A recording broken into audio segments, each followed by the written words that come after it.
nimumwitiranye.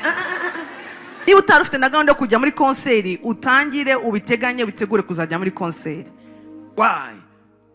Such a people will enter the arena. By the time they are getting out, sickness has disappeared, stress is no more, depression is no more.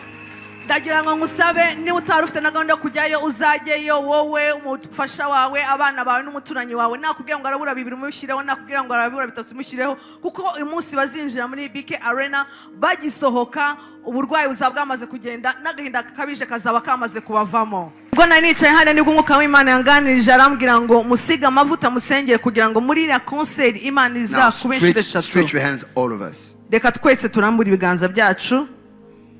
Heavenly Father, in the name of Jesus. Data mwiza wa mwijuru mu izina rya Yesu.